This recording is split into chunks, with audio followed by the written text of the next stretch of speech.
Британскиот премиер Кир Стармер ја разгледува опцијата неуспешните баратели на азил од Обединетото кралство да бидат испратени на Балканот, каде би биле сместени во така наречени центри за враќање во странство.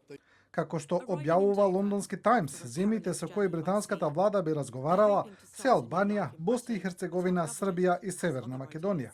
Според извори на весникот во британската влада, потенцијалните земји се уште не се контактирани и се уште се работи за рана фаза на планот. Владата е во многу рана фаза на дискусија околу оваа идеја и е заинтересирана да дознае повеќе за тоа што прави Италија во Албанија.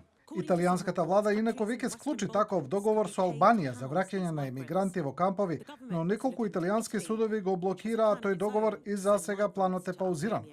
Според извештајот на Migration Watch UK, заклучно со вчера, повеќе од 5200 емигранти влегле во Британија преку мали чамци во 2025 година. Предходно, конзервативците изготвија план за Руанда, според кој оние што пристигнуваа со мали чамци требаше да добијат билет во еден правец до африканската држава, без разлика дали на крајот ќе бидат прогласени за подобни за азил во Обединетото кралство или не. Но после одлуката на британските судови и овој план не се реализира.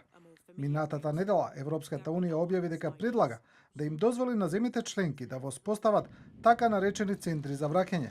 Идејата беше поддржана од Меѓународната организација за миграција на Обединетите нации, која понуди да советува и асистира државите во осмислувањето и спроведувањето на иновативна политика за враќање која е ефикасна и усогласена со европското и меѓународното право.